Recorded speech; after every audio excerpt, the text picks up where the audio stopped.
parti pour les travaux de réhabilitation de la route nationale numéro 14.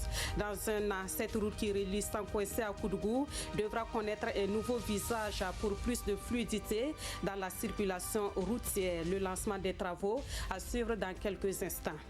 Dans l'actualité également, le processus d'enrôlement des Burkinabés de l'extérieur connaît-il des difficultés? Oui, selon les partis politiques de l'opposition qui dénoncent des imperfections concernant cette opération. Le point de la conférence de presse à suivre dans quelques minutes. À l'étranger, la Russie a un nouveau Premier ministre. Il annonce des réformes économiques et sociales avec à la clé une augmentation des salaires. Sa nomination vient d'être validée par le Parlement russe.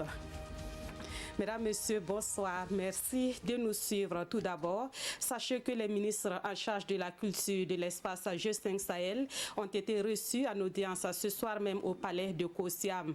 Ils sont allés traduire leur reconnaissance au président du Faso pour son initiative de réunir les acteurs de la culture à Ouagadougou pour apporter leur contribution à la lutte contre l'extrémisme violent dans les pays du G5 Sahel. Écoutons la porte-parole de la délégation au micro de Oscar Soulama et Herman Nestor Toui.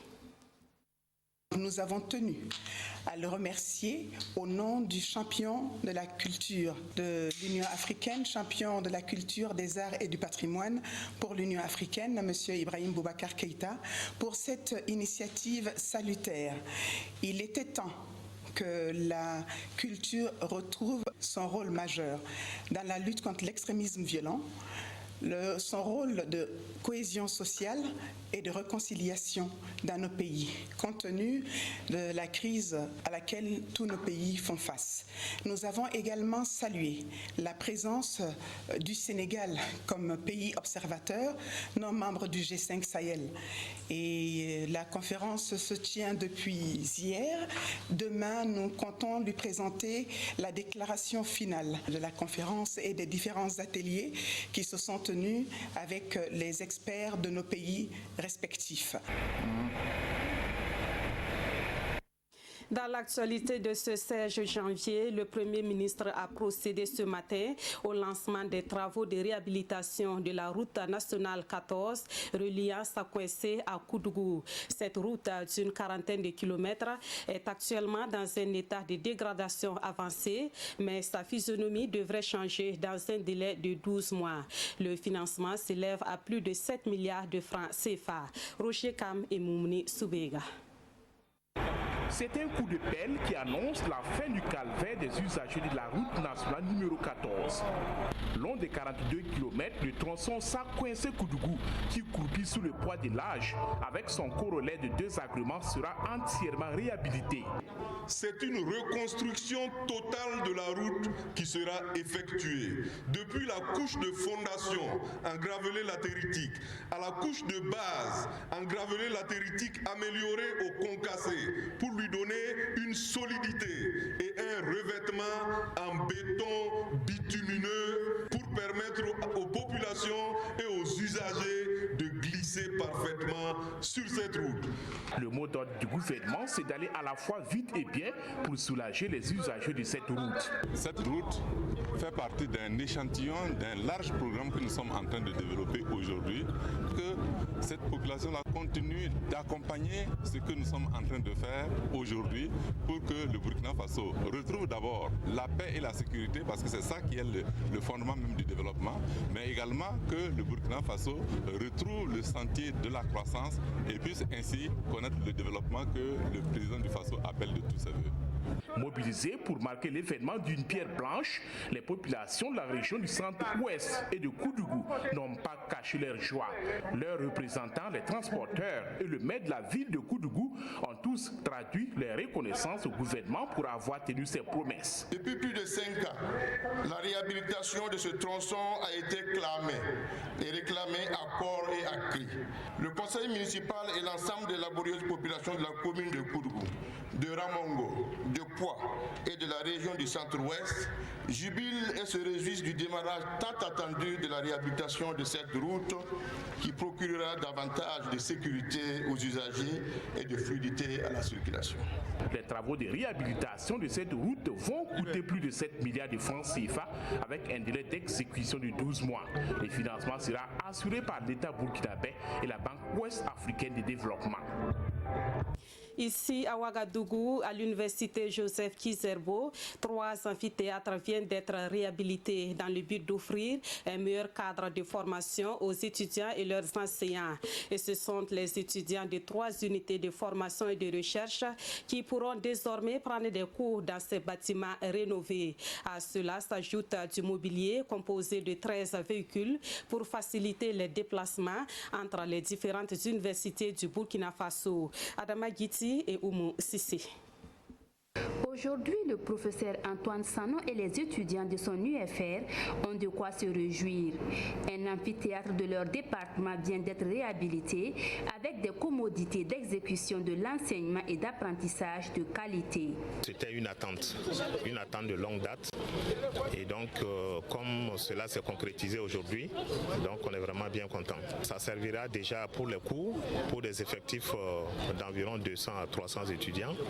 Et ensuite, prioritairement, ça va être réservé aussi à la soutenance de thèses. Les UFR, SEA et LAC ont aussi vu 2 de leurs amphithéâtres réhabilités. Et pour faciliter la mobilité entre universités, 13 véhicules pick-up sont offerts aux différentes structures de l'université Joseph Kizerbo. Vous savez que l'université Joseph Kizerbo date à 46 ans d'existence. 46 ans, ce n'est pas 46 jours.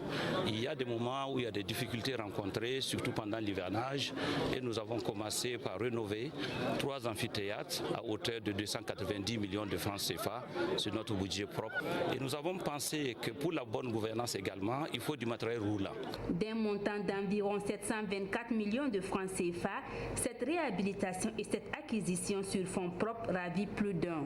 Quand je regarde tout ceci, je ne peux que me satisfaire de la gestion qui est faite, des ressources qui sont mises à disposition de l'université Joseph Kizerbo. Je vois juste rappeler qu'ils n'ont pas sollicité le ministère, même pas pour un franc, et on n'a pas sollicité Minefid pour avoir des ressources, mais ils ont regardé dans leur budget ce qu'ils peuvent faire. Ce sont des efforts conséquents et nous ne pouvons que donc les féliciter et les remercier parce qu'ils nous permettent aussi d'améliorer nos prestations. Pour le professeur Rabiou Sissé et son équipe, cette action n'est que le début d'une série. D'autres amphithéâtres seront relookés au grand bonheur des enseignants et des étudiants. Et puis en bref, la grève annoncée par un groupe de transporteurs n'a finalement pas débuté ce 16 janvier comme prévu. Un mot d'ordre suspendu suite à une correspondance du Premier ministre invitant les transporteurs à la table de discussion. La rencontre est prévue le 18 janvier à la primature. Autre titre de l'actualité, le processus d'enrôlement des Burkinabés de l'extérieur lancé il y a quelques jours connaîtrait des imperfections sur le terrain. L'information émane des partis politiques, membres du chef de file de l'opposition. Et les problèmes dénoncés par l'opposition seraient surtout liés aux documents et aux lieux retenus pour l'enrôlement. Des précisions avec Jean-Eudes Bayala et Ernest Kambiri. Si l'enrôlement doit se faire seulement dans les ambassades. Une dizaine de jours après le lancement de l'opération d'enrôlement des Burkinabés de la diaspora, voici que des griefs sont formulés sur le processus en cours. Les partis politiques membres de l'opposition dénoncent des imperfections sur le terrain. Les énormes difficultés sur le terrain sont liées aux documents d'enrôlement, aux lieux d'enrôlement et à des problèmes divers. Chers amis de la presse, concernant les difficultés liées aux documents d'enrôlement et aux places de votation, il nous revient que nombreux sont nos compatriotes de l'extérieur qui manquent de carte nationale d'identité burkinabé et des passeports, et qui ont par contre la carte consulaire. Selon les dispositions du code électoral en vigueur au Burkina, pour être inscrit sur le fichier électoral à l'étranger, il faut préalablement être immatriculé à l'ambassade ou au consulat général et détenir la carte nationale d'identité burkinabé ou le passeport. Aujourd'hui, et selon Edi Komboigo et ses camarades, la délivrance simultanée des CNIB et des cartes d'électeurs complique les choses et les chiffres sont apportés ici pour attester le faible taux d'enrôlement à mi-parcours. Sur un potentiel de 2 millions d'électeurs en Côte d'Ivoire, plus d'une semaine après, nous n'avons que 1600. Donc c'est assez alarmant. Et dans les autres pays, c'est la même chose. Fort de ces résultats, les partis politiques membres de l'opposition demandent au gouvernement de revenir à la raison afin de permettre la participation massive des Burkinabés de la diaspora aux prochaines élections. Nous demandons solennellement au gouvernement de permettre à l'ONU de prolonger les délais de confection des CNB à l'extérieur, de permettre à la CENI de prolonger la période d'enrôlement des Burkinabés de la diaspora, de permettre la création des sites dans d'autres lieux en accord avec le pays hôte. Par ailleurs, compte tenu du nombre de CNB des cartes consulaires expirées, le CEFOP recommande au président du FASO de prendre des dispositions idoines pour prolonger jusqu'au 31 décembre 2021 la validité de ces documents expirés. Tout en déplorant la lettre du Premier ministre chef du gouvernement qui circule sur les réseaux sociaux et demandant à la CENI la suspension du processus d'enrôlement en cours, Edi Komboigo et ses camarades appellent les Burkinabés de l'extérieur à rester mobilisés pour se faire enrôler massivement sur le fichier électoral. En attendant, à l'intérieur du pays, des initiatives se multiplient pour permettre au maximum de citoyens de disposer de la carte nationale d'identité. C'est le cas à Bobo-Dioulasso, où la mairie a initié une opération d'établissement de CNIB au profit des habitants de cette ville et des villages rattachés. L'opération est organisée bien sûr en collaboration avec l'Office national d'identification. Idrissa Traoré et Ismaël Satouné, Paris. Une population de Santidougou active pour se faire établir la carte nationale d'identité. Alimata Sanou est la première à être reçue par l'équipe technique. Elle se réjouit de cette initiative de la mairie de Bobo-Dioulasso de rapprocher l'Office national d'identification des usagers. Je suis venue pour me faire établir une CNIB, car l'ancienne que j'avais est périmée. Nous saluons cette initiative de nos autorités communales de nous alléger la tâche, surtout pour nous qui sommes un peu éloignés de la ville. À l'instar de Santidougou, les 33 secteurs de la commune de Bobo-Dioulasso et les 36 villages rattachés sont tous concernés par cette opération d'établissement de CNIB. Elle va permettre à un plus grand nombre d'acquérir ces documents juridiques à proximité. La plupart de nos concitoyens n'ont pas cette pièce d'identité. Et de cela aussi, vous vous souvenez que les premières CNIB qui ont été établies, la plupart sont arrivées à date, c'est-à-dire qu'ils ont atteint les 10 ans. Souvent, nos frères et sœurs qui sont en des milieux ne savent pas que, ils ne contrôlent même pas, ils ne savent pas que ça part à pétition. Donc nous avons pris l'initiative de venir vers eux, pouvoir les aider à avoir cette pièce. On a besoin d'actes de naissance, mais pour les Burkinabés qui sont nés à l'extérieur, on va réclamer le certificat de nationalité. On ajoute 2500 pour le formulaire. Et le reste, on se fera le devoir de délivrer la CNIB à un délai raisonnable. Cette opération de délivrance de CNIB est prévue pour s'étendre du 15 janvier au 10 février 2020. Le maire de la commune de Bobo-Dioulasso exhorte sa population à saisir l'occasion pour être en règle vis-à-vis de la loi. Toutefois, il rappelle qu'il ne s'agit pas d'une subvention. Chacun devra donc débourser la somme de 2500 francs CFA à cet effet. Dans l'actualité également, un mouvement pour la paix et la cohésion sociale vient de voir le jour au Burkina Faso. Cette nouvelle organisation de la société civile est présidée par Safiatou Lopez. Sitôt créé, le mouvement appelle de tous ses voeux à la réconciliation nationale et promet d'y apporter sa contribution. Présentation avec Vincent Tchendrebego. Mouvement pour le plaidoyer du retour de la paix et la cohésion sociale du Burkina Faso. C'est le nom de la nouvelle organisation qui entre en scène dans le paysage socio-politique burkinabé, emmenée par Safiatou Lopez.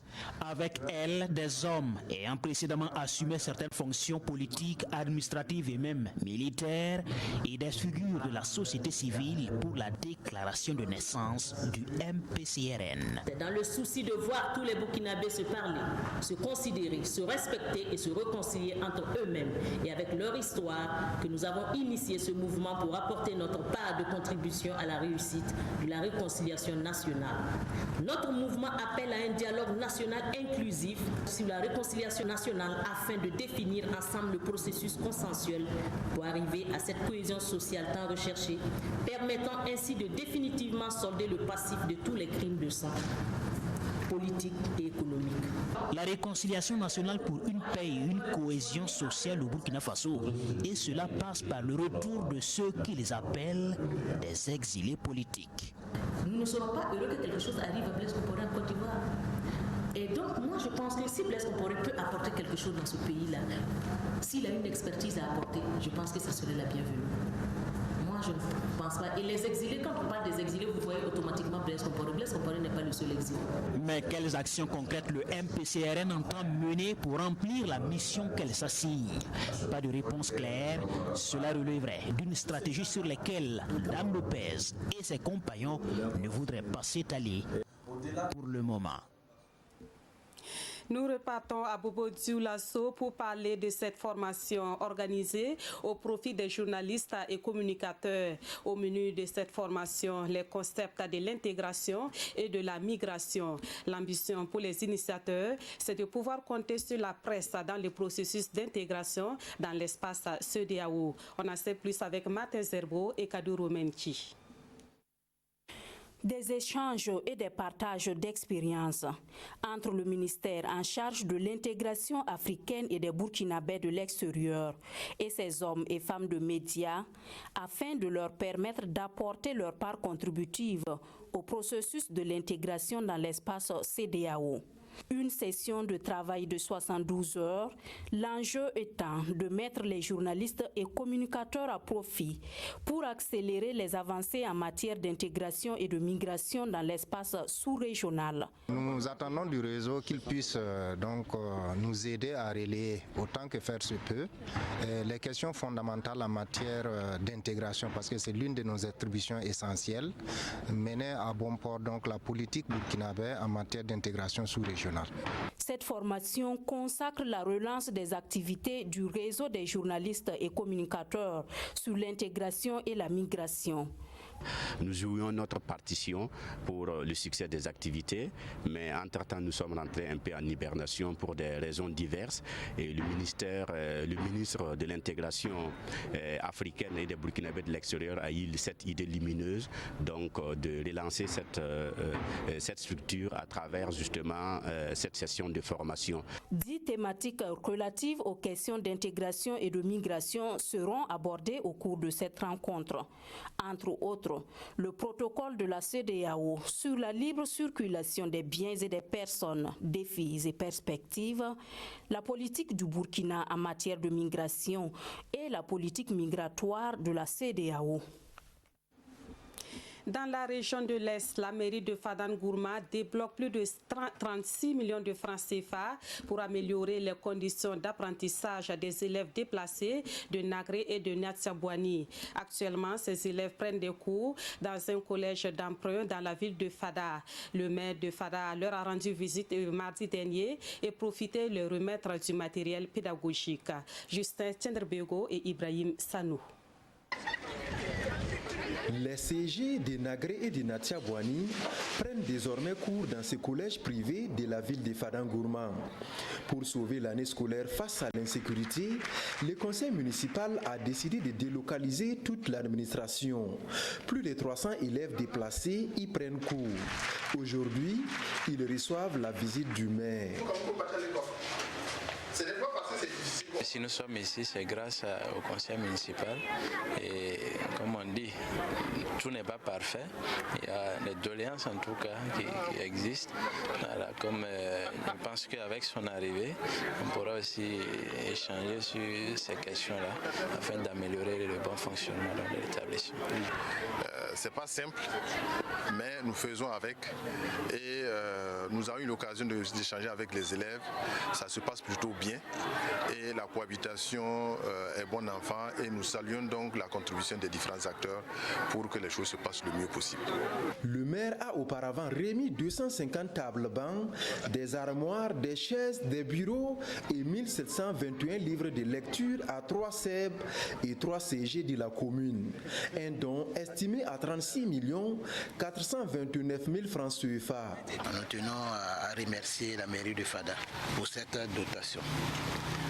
C'est un accompagnement d'appoint qui permettra aux établissements publics de la ville de Fada de bénéficier d'assez d'apports pour pouvoir accompagner nos enfants. Cette journée éducative a également permis au maire et sa délégation de visiter les chantiers en construction du CG de Bapougouni et du centre d'éveil du secteur 6.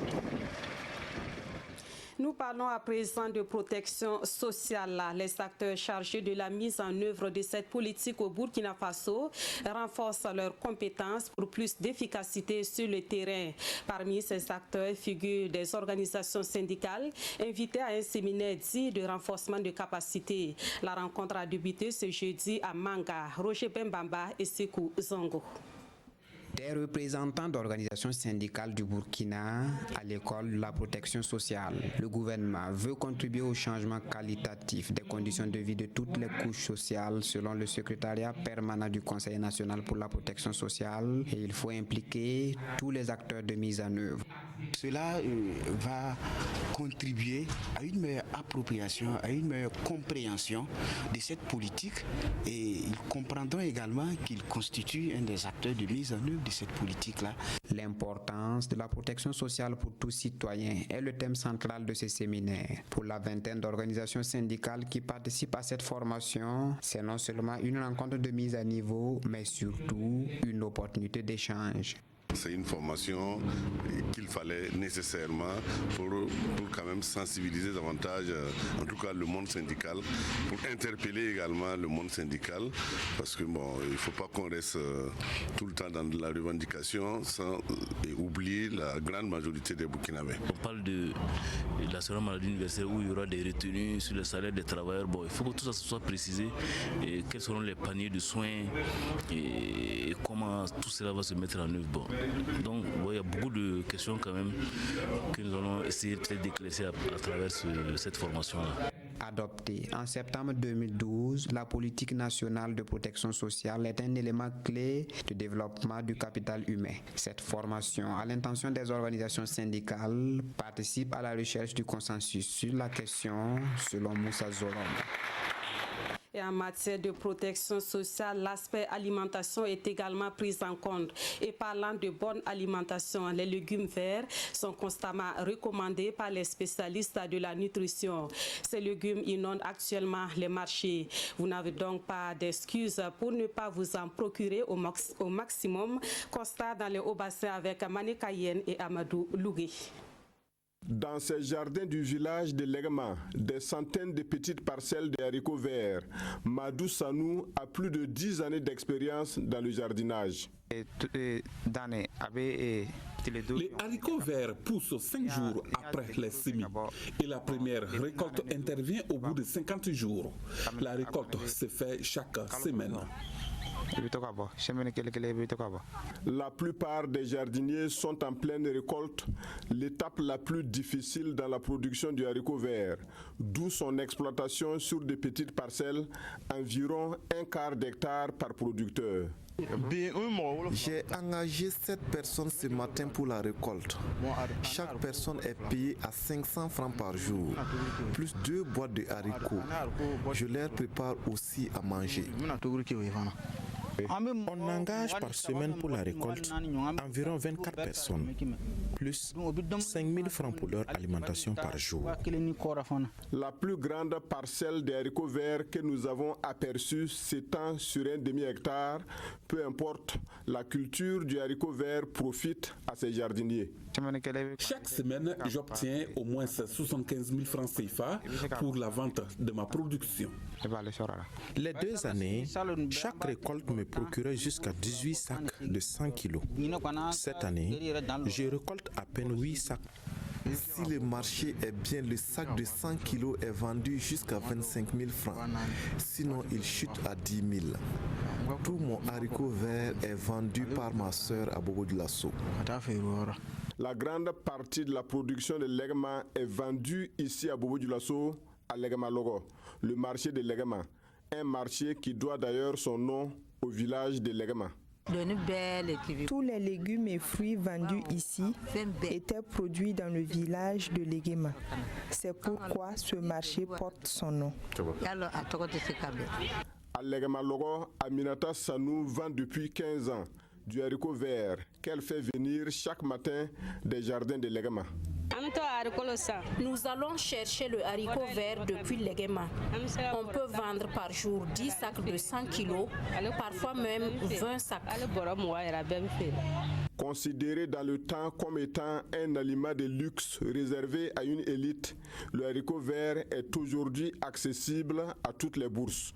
Ce plat coûte actuellement 150 francs CFA à Legema Logo.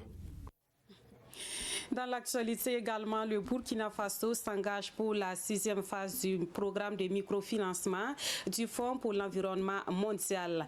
Un document de stratégie est déjà élaboré et est soumis à la validation des acteurs de l'environnement et leurs partenaires. L'atelier a débuté ce 16 janvier à Ouagadougou. Amadou Ilboudo, Ernest Kambiri. C'est une rencontre des acteurs de l'environnement pour valider le document de la stratégie nationale de la phase opérationnelle 7 du programme de microfinancement. Un programme du Fonds mondial pour l'environnement mis en œuvre à travers le PNUD et qui vise à promouvoir et à soutenir des initiatives novatrices en milieu rural sur les questions environnementales. L'objectif essentiel visé par le projet, c'est d'appuyer les communautés à travers les associations pour mettre en œuvre des activités sur le terrain qui puissent permettre d'avoir en tout cas des avantages environnementaux. Le programme, objet de ces échanges, finance des projets au Burkina Faso depuis 1994. À ce jour, ce programme a permis un appui technique sur près de 250 projets avec une expérience réussie de 26 ans dans plus de 133 pays. Ces domaines d'intervention sont entre autres la diversité biologique, les changements climatiques et la dégradation des terres. En tant que PNUD, l'institution a la responsabilité d'assurer la bonne conduite de l'exécution des activités du programme du PMF-FEM au Burkina Faso. C'est tout simplement un document qu'on a voulu consensuel qui reflète et les réalités environnementales du Burkina et qui prend en compte les exigences du FEM7, c'est-à-dire qu'il y a un certain nombre de points focaux tels que la dégradation des terres, les produits chimiques. Ce sont là les domaines traditionnels du FEM, mais à chaque phase opérationnelle, il y a des initiatives stratégiques particulières. Attendu de cette rencontre, un avis favorable des acteurs pour la validation et la mise en œuvre de ces projets. Sont concernés par ce programme les régions du Nord, du Centre-Est, du Centre-Ouest et du Centre-Sud. Et puis cette information sous forme de brève, à peine annoncé, le projet de la monnaie éco semble avoir du plomb dans l'aile. 6 pays de la communauté économique des États de l'Afrique de l'Ouest rejettent cette monnaie. Il s'agit essentiellement de pays anglophones qui dénoncent ce qu'ils qualifient de décision unilatérale prise concernant le changement du franc CFA. Réunis à Abuja au Nigeria ce 16 janvier, les pays qui s'opposent désormais à l'éco estiment que la décision de passer à cette monnaie n'est pas conforme aux principes de la CEDEAO. Actualité toujours hors du Burkina Faso, la Russie a un nouveau Premier ministre. Sa nomination vient d'être validée par le Parlement. Le nouveau Premier ministre annonce des réformes économiques et sociales, mais il devra aussi travailler pour une révision constitutionnelle en Russie. Sans surprise, le Parlement russe a validé à une écrasante majorité la nomination du nouveau Premier ministre, Mikhail Mishustin. Pour sa première allocution officielle, le nouveau chef du gouvernement a promis de réels changements économiques et sociaux avec une priorité, l'augmentation des salaires. Cher Vyacheslav Viktorovitch, cher député de la Douma, je souhaite vous remercier ainsi que le président de la Fédération de Russie pour votre soutien. Aujourd'hui, nous avons discuté en détail des problèmes qui vous préoccupent. Je vous assure que je serai en contact permanent avec la Douma d'État, les partis politiques et les comités afin de vérifier notre orientation et déterminer ce que nous faisons. Le nouveau chef du gouvernement a déjà rencontré les différents groupes de la Douma. Il dispose d'une semaine pour proposer une équipe gouvernementale à Vladimir Poutine. Je l'ai trouvé très ouvert et prêt pour un partenariat constructif entre le gouvernement et la Douma. Pas étonnant que sa candidature ait été présentée par le chef de notre nation, le président Poutine. Le nouveau Premier ministre devra aussi conduire la révision constitutionnelle prévue pour donner plus de pouvoir au Parlement, mais qui pourrait aussi permettre au président Vladimir Poutine de continuer à concentrer le pouvoir à l'issue de son mandat en 2024. Le groupe de travail sur les changements constitutionnels commencera ses travaux dès vendredi. Donc le rythme de mise en œuvre des changements proposés par le président Poutine est élevé. Les Russes devront décider très bientôt s'ils soutiennent cette nouvelle structure du pouvoir. Juste après ce journal, vous aurez votre émission Santé Mag à partir de 21h. Maïmouna Dao et ses invités vous entretiendront au sujet des maladies respiratoires liées à l'harmattan. Vos questions sont attendues au 25 40 79 03. Voilà qui met fin à ce journal. Merci de l'avoir suivi. L'édition de 22h30 vous sera présentée par Mounira Keri. Merci de votre fidélité à la RTB et à très bientôt.